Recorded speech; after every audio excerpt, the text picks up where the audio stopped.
Well, good morning, everyone. Happy Thursday to you all. Thank you so much for joining us for Daily Devotions for Redeeming Life Fellowship.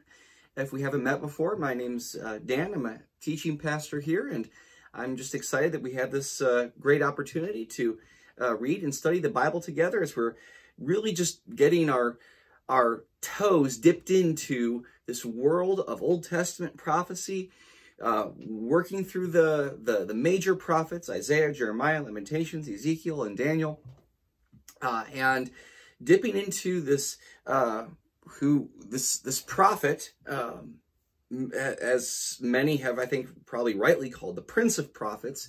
That is Isaiah. And going through, today we'll be looking into chapters 5 through 6, but we're really only going to be focusing on chapter 5, verses 1 through 7. So I encourage you, obviously today in our reading plan, read through chapters 5 through 6, but we're going to focus on chapter 5, verses 1 through 7, which actually functions as something of a summary of chapters 1 through 5, basically, which, if you've been following along, you know is actually pretty dark. A lot of woe oracles where Isaiah is prophesying judgment on the people of God on account of their sin. And leading into chapter 5, Isaiah, by the inspiration of God, confronts the people of God with their sin by telling them a parable. Which is interesting because oftentimes when we think of biblical parables, our minds jump straight ahead to the parables that Jesus tells, and he tells them masterfully. But it's also important to remember that the Old Testament also deals with parables, and the parable that's being used, I think, is actually very strategic in that after pronouncing all of these oracles of judgment on the people of God because of their sin, this is a time where Isaiah tells them this parable to get them thinking introspectively, so that you hear about these prophecies of judgment, but now how is it that I'm supposed to receive and think about these prophecies? Are they to me or to somebody else? So let me try putting in an example that I remember growing up, being the youngest of 4 brothers. Now, it happened on several occasions where the house was a mess, or there'd be holes in the wall or cracks in the ceiling, and Mother would be just furious with us, making her house a gymnasium and making the house just a mess, and from corner to corner of the house, top to bottom. A house with 4 boys just gets messy a lot. And it would be easy when facing the wrath of Mom that I would, in my heart of hearts, say, this isn't my problem. It's not my fault. It's my brother's fault. They're the ones who are causing all this trouble. They're the ones who are influencing me to follow in their brotherly ways. That I really shouldn't be face the brunt of Mom's wrath, because it's really all their responsibility. I do believe when it comes down to reading God's word and hearing God's pronouncements of judgment on account of our sin, is we want to look at that judgment and say, yes, that's the right kind of condemnation that should be focused and directed on somebody else, not me.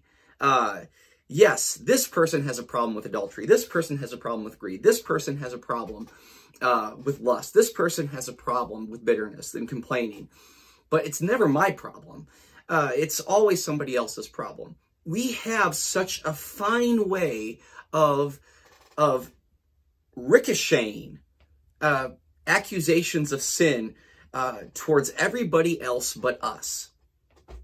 And parables have a way of uncovering that shield that gets to the heart of what the problem is, so that we don't stop ricocheting these accusations in every which direction, but we let those things come and touch our hearts, so that we recognize in what ways are we accountable to God for our sin that invites judgment and punishment, the wrath of God, in short, that has to be dealt with. So let's just read through Isaiah chapter 5, verses 1 through 7. And remember, this is a parable. It says this: I will sing for the one I love, a song about his vineyard. My loved one had a vineyard on a fertile hillside. He dug it up and cleared it of stones and planted it with the choicest vines. He built a watchtower in it and cut out a winepress as well. Then he looked for a crop of good grapes, but it yielded only bad fruit, or in other translations, wild fruit. Now you dwellers in Jerusalem and men of Judah, these are the people who, based upon their religion, their religious heritage and tradition, regard themselves as the people of God. Judge between me and my vineyard. What more could have been done for my vineyard than I have done for it? When I looked for good grapes, why did it yield only bad? Now I will tell you what I am going to do to my vineyard. I will take away its hedge, and it will be destroyed. I will break down its wall, and it will be trampled. I will make it a wasteland, neither pruned nor cultivated, and briars and thorns will grow there. I will command the clouds not to rain on it. The vineyard of the Lord Almighty is the house of Israel, and the men of Judah are the garden of his delight. And he looked for justice, but saw bloodshed, for righteousness, but heard cries of distress. So clearly, this is a parable of a vineyard, which, by the by, when Jesus, later on, at least, I believe Matthew and Luke, I think he tells the same parable, at least in Matthew, about a parable of a vineyard, he's drawing imagery from Isaiah chapter 5, where God is the one who plants this vineyard, and he does so to bring about a harvest of righteousness and holiness, in good deeds, in short, fruitfulness from the people of God. And he doesn't find it. It only produces wickedness, and it produces bloodshed. It produces injustice. And Isaiah, by telling them this parable and trying to demonstrate how God had chosen the people of Israel, children of the patriarchs, Abraham, Isaac, and Jacob, and made this covenant with them that they would be the people of God and walk in covenant faithfulness with him. That God had done everything on his part that he needed to do to bring about a fruitful people, and the only fruit that he found out of them was the fruit of wickedness. And I find this applicable, certainly applicable, for us today, in that Isaiah chapter 5 helps us reckon with, bring our hearts, or open our hearts before God, that he can deal with the problem of sin in our own lives, in our own hearts, in the same way that that he's dealing with the sin and the problem of sin in the hearts of the people of God in Judah and Jerusalem.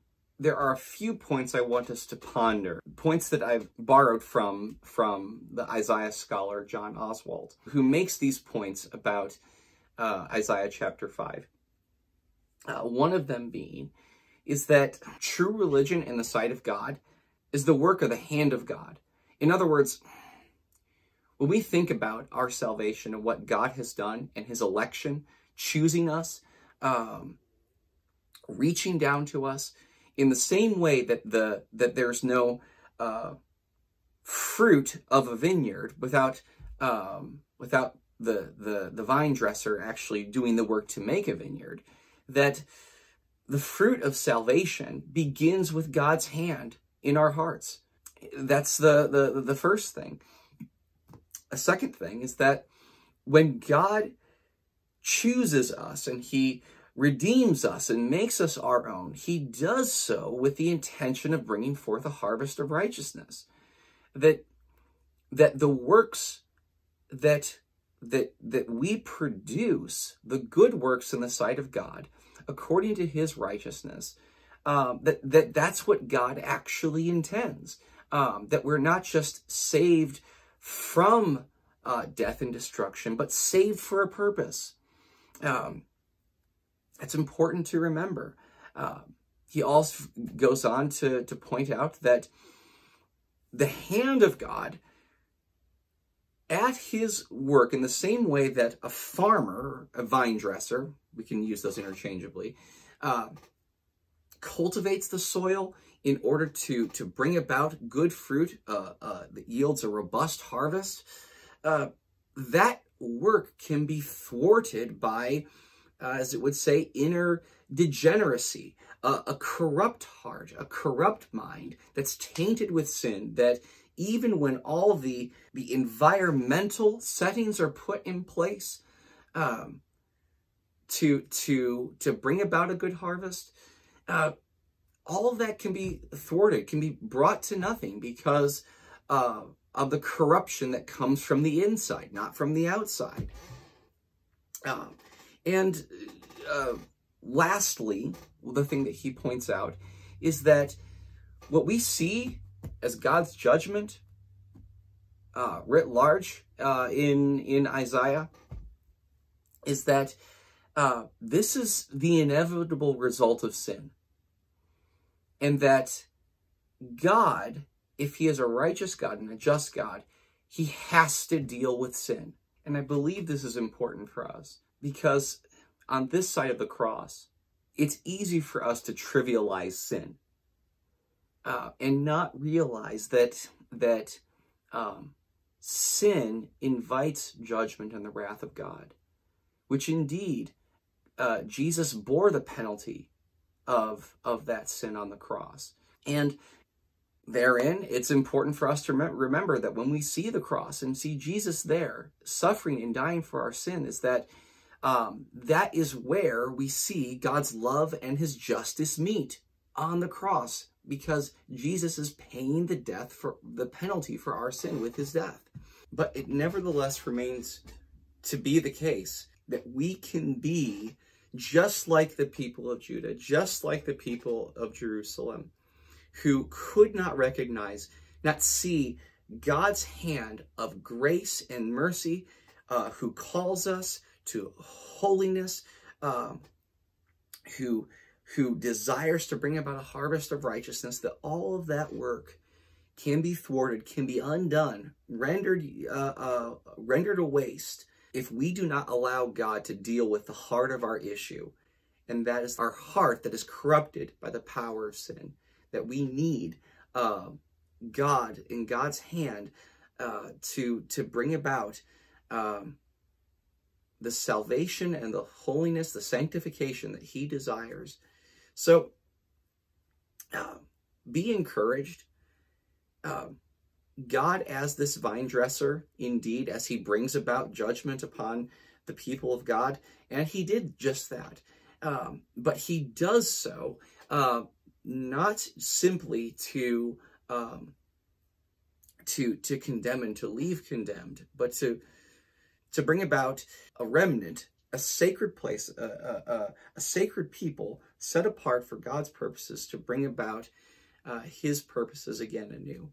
So thank you so much for following along, or at least attempting to follow along. I know sometimes in working through the prophetic literature, it can be hard, not least because we think of woe and judgment to be hard to digest, because we're thinking, oh gosh, this looks awful. But also to think, in what ways are we today supposed to be hearing the judgment of Isaiah directed towards the people of God. And how is it that we're supposed to listen to that today? So let us take Isaiah's words to heart and allow God to bring about his purposes for us. That is a harvest of righteousness in the sight of God. So God bless you. If you haven't, do please subscribe to this YouTube channel. I'm sorry that this chair is so squeaky. I think it needs to be fixed. But I love you all very much, and I'm looking forward to seeing you Sunday, Wednesday, next Monday, or even in the supermarket. Who knows where I'll see you next. But I love you all very much, and I look forward to seeing you next time. Take care.